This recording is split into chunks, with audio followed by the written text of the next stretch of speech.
Hi, I'm Dr. Gurjeet Kaur, consultant and head of emergency department, Clear Medi Bhara multi speciality hospital Mohali. चलिए आज बात करते हैं chest pain के बारे में। चेस्ट पेन किन किन कारणों में जो है डेडली हो सकता है।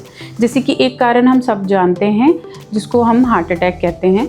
उसमें चेस्ट पेन जो है, जैसे हमें चेस्ट पेन होना लेफ़्ट साइड में, सेंटर में, जो हमारी आर्म्स की तरफ जा सकता है, हमारे जॉ की तरफ जा सकता है। सेकंड कारण एक हो सकता है जिसको हम पल्मोनरी एम्बोलिज्म बोलते हैं। इसमें क्या होता है कि जो आपकी लेग्स की वेन्स होती हैं, नसें होती हैं, उसमें कभी कभी क्लॉट बन जाते हैं। तो क्लॉट बन के वो क्लॉट जब आपके ब्लड के थ्रू ट्रैवल करके आपके हार्ट में जाके आपके लंग्स में चले जाते हैं, तो उस केस में भी आपको चेस्ट पेन हो सकता है। उसके अलावा जो एक और कारण है, थर्ड कारण, जिसको हम बोलेंगे एओर्टिक डायसेक्शन। एओर्टिक डायसेक्शन में क्या होता है, जो हमारी मेन नस है ब्लड लेके जाने वाली हार्ट से, जो ब्लड लेके पूरे बॉडी में जाती है, सारे वाइटल ऑर्गन्स को सप्लाई करती है, उसमें कभी कभी सडन टीयर हो जाता है प्रेशर की वजह से। तो उसमें सडन टीयर होने की वजह से आपको सडन चेस्ट पेन होगा, जो आपकी सेंटर ऑफ चेस्ट में, आपकी बैक में जा सकता है वो पेन। तो वो एक डेडली कारण है, उसमें भी आपको तुरंत इमरजेंसी आना चाहिए। उसके अलावा एक हम फोर्थ कॉज जो है, जैसे नीमोथोरेक्स बोलते हैं।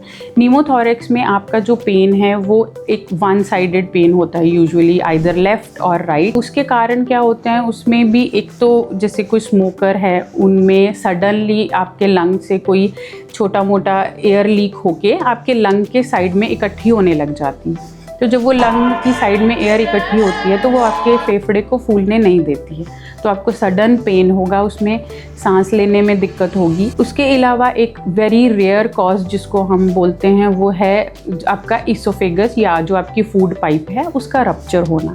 वो रप्चर तब होता है जब आपको कभी कभार बहुत ज़्यादा वॉमिटिंग हो रही हैं और आपने एक बार कोई फोर्सफुल वॉमिटिंग की और उसमें सडन आपको चेस्ट में पेन होगा।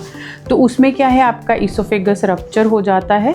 रप्चर होने की वजह से जो सारा आपका एयर है या कुछ मटेरियल है जो फूड का, वो आपके जो है वो चेस्ट में आने लग जाएगा, तो आपको सडन सीवियर पेन होगा उसमें।